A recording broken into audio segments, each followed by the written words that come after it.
Hi, I'm Daniel Lucas, and welcome to Book 101 Review. Book 101 is all about the books that I read for the last 40 years. And today I have my special guest. She is my feature author of the month of December, seasoned podcaster, healthcare CEO, award-winning and best-selling author, and of course, a national speaker, no other than Miss Judy Gaman. Thank you. It's so great to be on with you today. Welcome, Miss Judy, on Book 101 Review, and thank you so much for being my featured author of the month of December. And can you please introduce more about yourself that I miss? Yeah, absolutely. Well, as you mentioned, I'm a healthcare CEO. So I'm the CEO of Executive Medicine of Texas.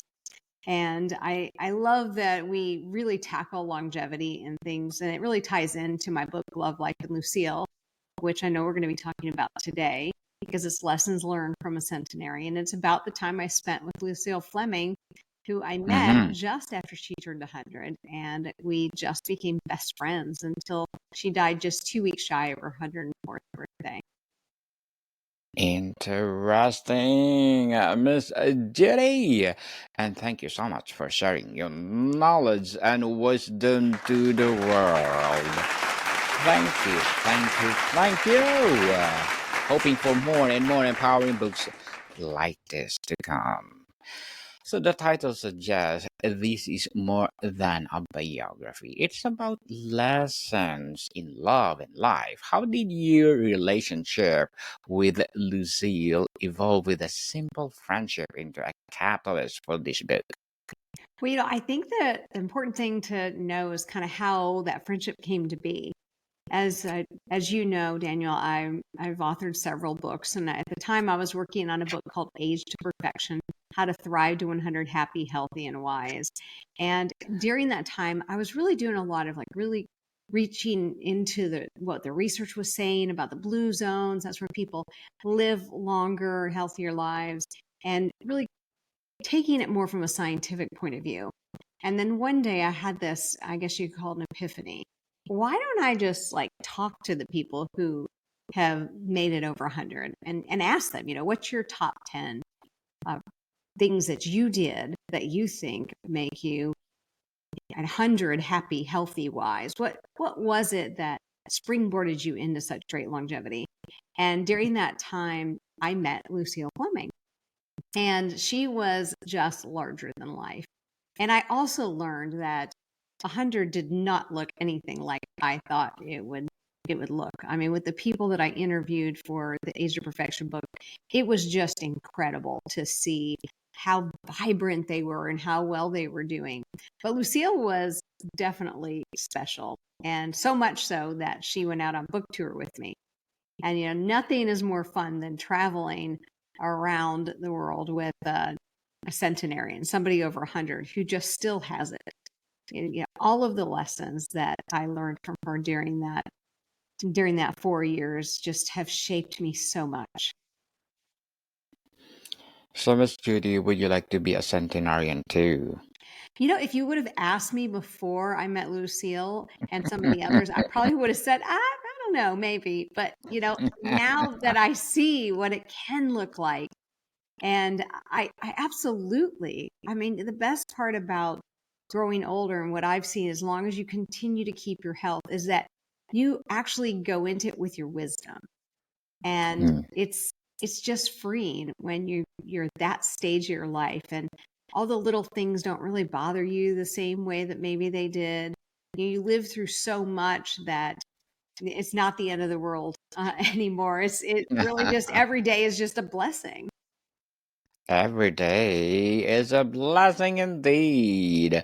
What was the specific moment or conversation with Lucille where you realized her stories had to be shared with a wider audience? Well, we were actually like I said, out on book tour, and we just finished an interview, and she just always stole the show. I mean, just stole the show. But it was always in those quiet moments too. We'd go out to eat afterwards, or we'd go out to eat actually every Friday. And she just kind of shared this insight that I really felt the world was missing.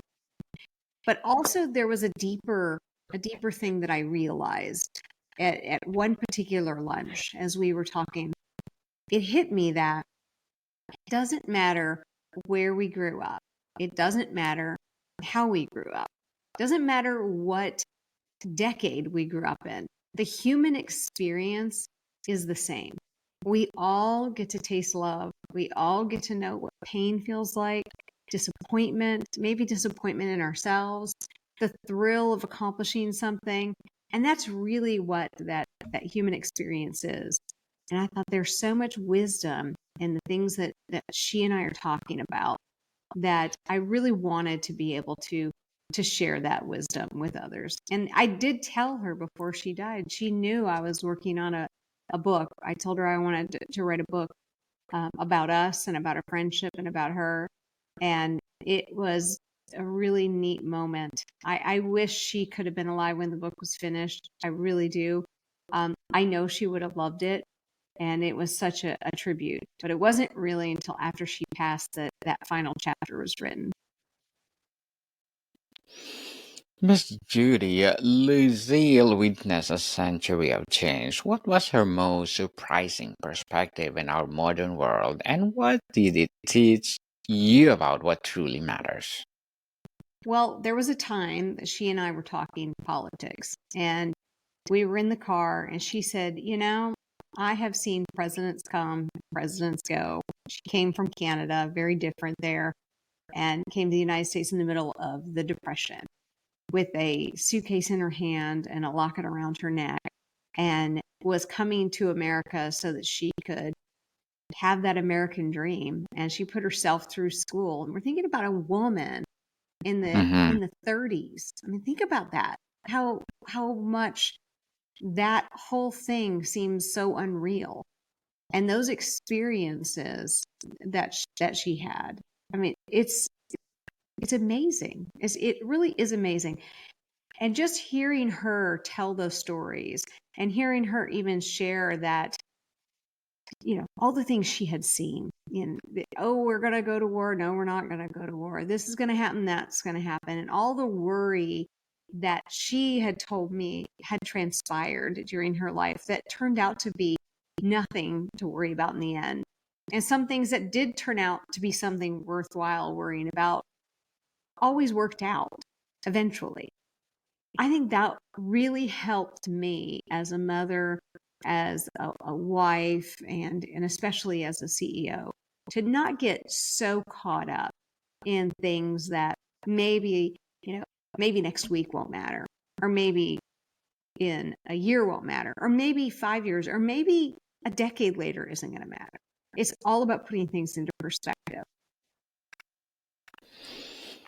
Miss Judy, beyond the major historical events, what small everyday wisdom from Lucille had most profound impact for your own daily life? I think a lot of it was things that she would say. Like she would say, when I'm tired, I rest. And that just seems so foreign and so against our culture that when we're tired, we plug through. We just keep on going. And she said, nope, when you're tired, you rest. That's how it works. And things like that. But also the importance of not holding on to a grudge and how it will just really destroy you as a human being. The thing that she shared, that every one of the centenarians that I spoke with and interviewed for the other book, they all mentioned a few things. And they said, you got to have a lot of friends. And Lucille would say, you got to have younger friends. When you get her age, you always got to have younger friends. Mhm. And you have to, they all said, you got to give it up to a higher power because you can't carry the weight of the world on your shoulders. And even just the daily exercise. Now think about this. These people grew up at a time when gyms weren't even invented. There wasn't such thing as let me go to the gym and work out. Nobody talked about aerobics. Nobody knew half the things that we know now about heart disease and such. But what they did know is that when they were physically working, when they were on their feet or physically working, whether it was on the farm or it was in whatever aspect, they realized that that made them feel better. And I think there's some wisdom in that really they learned how to pay attention to their body at a time when there weren't so many distractions that we tend to have today. And just spending some time with Lucille and with the others really taught me that, we really do need to take a little time to pay attention to what's going on with our bodies. Are we tired? Are we hungry? Do we feel bad when we eat this particular thing? Do we need to rest more? How's our sleep? All of those things that, as a healthcare CEO, we preach every day to people, but it's really a matter of finding out how to do that in a natural way, not because you're checking a box, but because you really understand that if you want to live a long and healthy life, you have to take care of yourself. You need to take care of yourself for sure to be a centenarian. So, on Lucille's characters and centenarian wisdom, what was Lucille's single most powerful secret to a long and well lived life? What is the attitude, diet, relationship, or something else entirely? It really was about forgiveness. It really was. I mean, it all comes down to there's gonna be times in your life when you're hurt. And that forgiveness and mustering up that forgiveness, she really believed was at the root of everything. And I didn't know until she passed away, which is why the end of this book is so powerful. I didn't know how important that one piece of wisdom was going to be. It was all important, but that particular thing was so important. And I think the best, part about this book is I've had people from all over the world tell me that have read this book. Oh my gosh, I laughed so hard I almost peed myself. Or, oh, I was crying. Oh my gosh, you got to put a mascara alert out. Once you get past this page, you really don't need to read it in public. And then they'd be like, oh, I was so mad at this point. I wanted to throw the book across the room. And then in the end, they're like, you know what? At the end, you just know, oh, okay, it all worked out. But I love how it's such a metaphor for life. How often do we feel that way? We're laughing one minute, we're crying the next, we're really mad as heck. And then in the end, we can have that retrospect and say, you know what? It really did work out okay. Yes, definitely. Centenarian like Lucille has incredible resilience. Can you share a story of how navigated a profound loss or difficulty and what that taught you about weathering your own storms?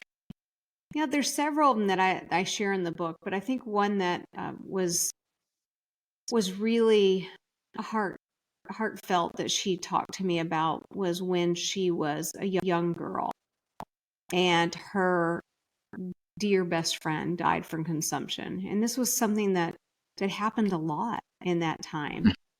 And her mom, the friend's mom, brought Lucille in and gave her dear best friend's locket. And I talked about Lucille coming to the United States with a locket around her neck and a suitcase in her hand.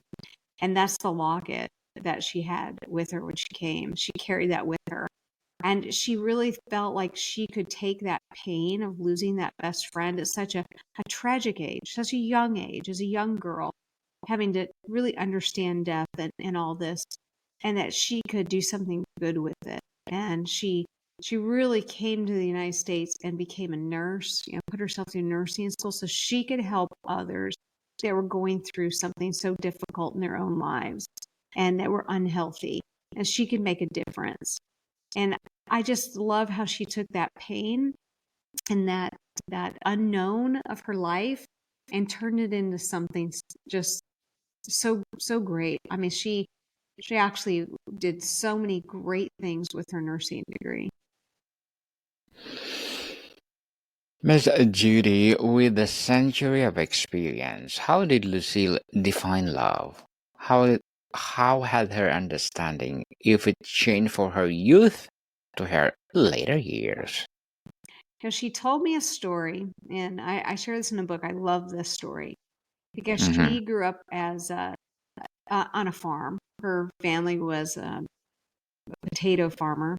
They lived on a potato farm, and she had this boy that was just the talk of the town. The family was very, very wealthy.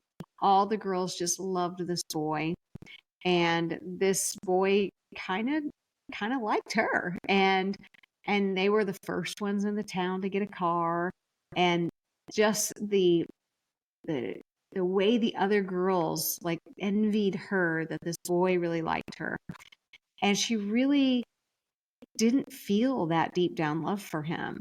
And even though everyone thought she was crazy, and she left Canada and Prince Edward Island, where she was, and she left this boy behind who desperately wanted to marry her.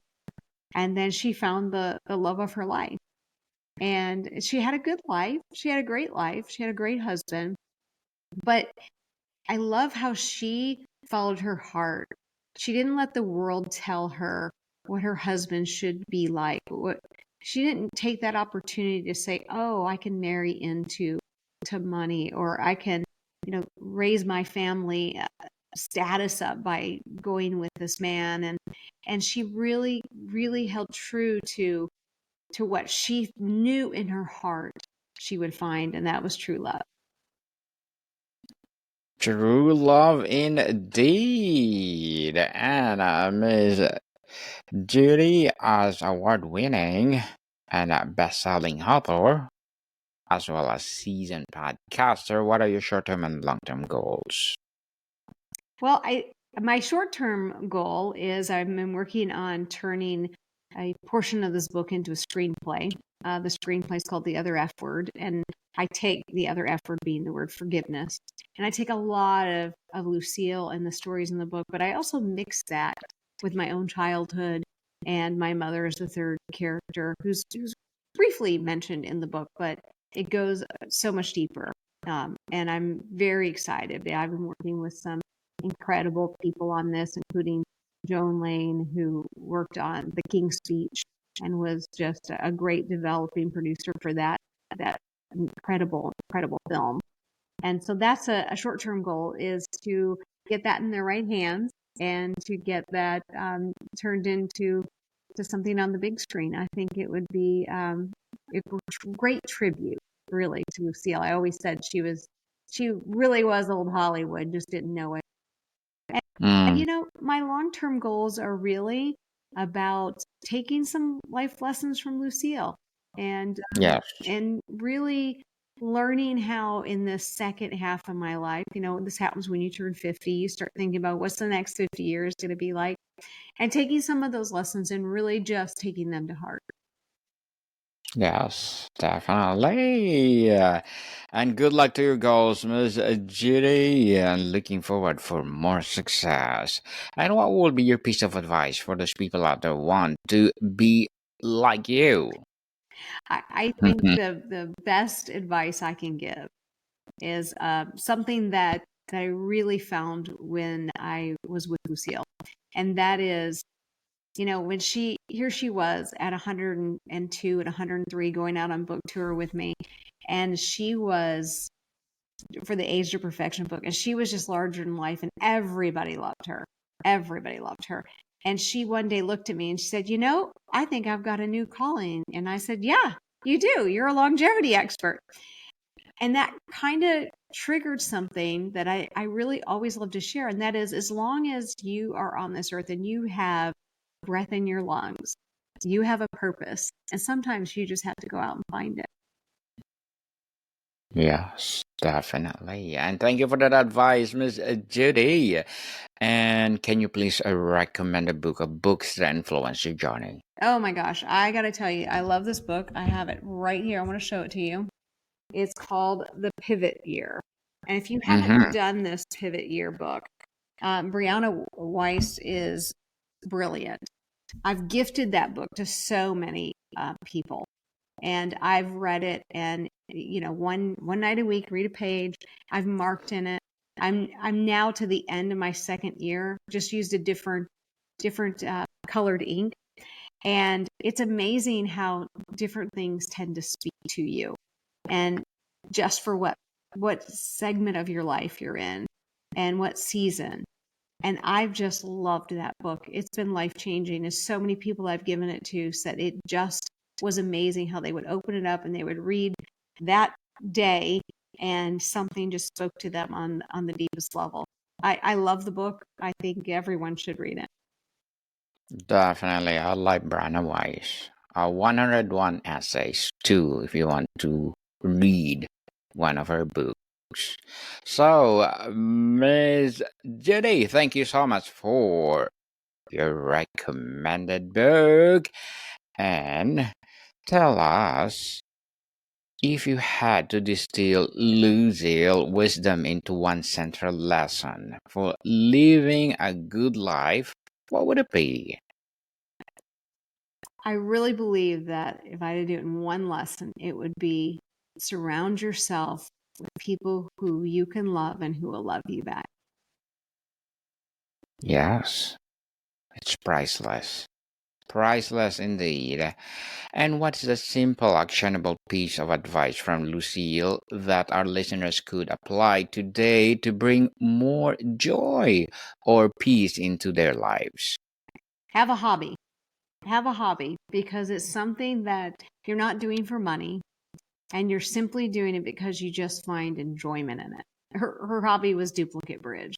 And Oh, nice. she was over 100 playing duplicate bridge and winning. And I think it's so important to have a hobby that you really, really like. And as you age, those hobbies should usually be around other people because it's so good to socialize. Yes. People podcasting is my hobby, so even I'm tired doing my day job, I still have the dedication to do it because I love what I'm doing. In the age of constant distraction and hassle, what did Lucille life teach you about the importance of showing down and being present? Well, I was and still continue to struggle a little bit, but not nearly as much as before I met Lucille. I was a third generation workaholic and really wearing that, 60-hour week like a badge of honor, and just, Mm-hmm. thinking that busy was a good word. And she kind of taught me that busy is a 4-letter word. It's not necessarily a good word. And it's so important that you take the time, just like you're doing, on this podcast, and just like you do on every interview, you take the time to really hear someone else's story, share someone else's story, to be a part of this whole thing we call life. Yes. Yes, yes, yes. And thank you so much for empowering us, Miss Judy Gaman. Thank you, thank you. So what do you hope is the main feeling or takeaway readers is left with after turning the final page of Love, Life, and Lucille? I think friendship is just really understanding the meaning of friendship. I've had so many people reach back out to me and say, gosh, I got to have a friend like that. And then they'll say, I guess I got to be a friend like that. And seeing kind of both sides of that. In today's world in social media, we think that friends are, they give you a thumbs up on a post or, a like. And that's not really what friendship's about. Friendship is about really being there and getting to know someone on a deeper level, being there to help them. Lucille and I both helped each other so much. And the chapters of this book just share a beautiful friendship. A beautiful friendship indeed. So, how can we all better seek out and listen to the Lucille's in our own communities? And why is it integrational or integrational connection so vital? Well, there's so much to be learned. Basically, it's unburied treasure. There's people living all around us that have such treasures inside of them, such wisdom inside of them. And it's a Yes. shame if we don't get that out of them before it's too late. There's just so much wisdom. And I wish that we did, and I hope that we start doing this more, is really appreciating our elderly and really, taking the time to get to know them, hearing their stories, taking a true interest, and then also seeking advice. When when I Yes. was when I was hanging out with Lucille, there were so many times I would ask her advice, and it would have to do with my job or something with my family. And she always just had this completely different perspective. And it was refreshing and it was great and it changed my own perspective. Miss Judy, Lucille lived through it all, from the Great Depression to the digital age. What did she teach you about adapting to change without losing your core self? Well, I think there's some fun things about that. And Mm-hmm. that is to really adapt, but to always stick to your true self. It's funny to me that here she was over 100 and she would still wear her heels. And most of the time she was in a dress. And she just said, heels make a girl's legs look nice and long. Yeah, there's some things that she just said, this is just me. And she always dressed up for every meal because she was true to some of those things that were her. But as far as adapting, she adapted all the time. I mean, she was still working when computers came out. She had to learn computers, and she was working, at an age when they were coming out, but she was already in her, 70s and using computers for work. And she had a phone, and a lot Mm-hmm. of people that age, they don't text, they don't do some of these things. And Mm-hmm. I love that she adapted to that kind of technology and really encouraged everyone around her to. Whenever she would see somebody her age saying, "Oh, well, I need to go get somebody younger to do that," she's like, "Oh, no, you need to learn how to do this." And she would actually teach herself how to do things or ask somebody else to teach her. I love that she was a lifelong learner. Lifelong learner indeed. So, Miss Judy, before we wrap up our discussion for today, I'm inviting you to please do listen to my other podcast, people, because my abstract essay is already in fifth season, abstract poetry in second season, and my book 101 review in fifth season too, comedy 101 in third season, and my food 101 in fifth season as well, geography 101, love letters, movie 101 review, music 101, our fourth season. Science 101, Sex 101 in second season, and my baby podcast, Law 101, Mental Health 101, and Bible Verses 101. Please listen to them wherever you listen your podcast. So, Miss Judy, tell us the book is a beautiful testament to life well lived. Now that you've shared Lucille's legacy, what has this experience taught you about the power of storytelling to connect us all? Well, a few things. I think when you're a workaholic, you don't really take the time to ask people their stories. And as I would be out and about, and I would be at lunch with Lucille, we would have these conversations with the wait staff, with anybody who would have a conversation. Sometimes they just sit down at the table and we'd have these conversations. And what I found is everybody has a story inside of them. And so as a CEO, I have really taken that lesson of really taking the time to ask questions and be truly, truly interested. And that has helped me so much to really deal with the people that work in our company in a way that is genuine and in a way that I can really help raise them up to be leaders within their own life and help them with tackling maybe some of their own issues, being that mentor that I was so lucky to have, to be that mentor to other people. Yes. And Miss Judy Gaman, thank you so much for sharing your knowledge and wisdom to the world. Being my feature author of the month of December, Thank you, thank you, thank you. So, can you please invite our listeners to support your books, your advocacy, your podcast, or anything you want to promote on Book 101? Sure. They can follow me at judygaman.com. That's JUDYGAMAN.com. You can get Love, Life, and Lucille either as a paperback, or you can get it as an audio or an ebook on Amazon or wherever books are sold. And then if you're interested in the Practice Executive Medicine of Texas, go to emtexas.com. Yes, people, let's support Miss Judy Gaman, because if you support her, for sure, more and more empowering books like this to come. More and more empowering advocacy will rise. My feature author of the month of December, award-winning and best-selling author, Miss Judy Gaman. Thank you so much for your time. Oh, it's been a pleasure. Thank you. More to come, people. See you soon.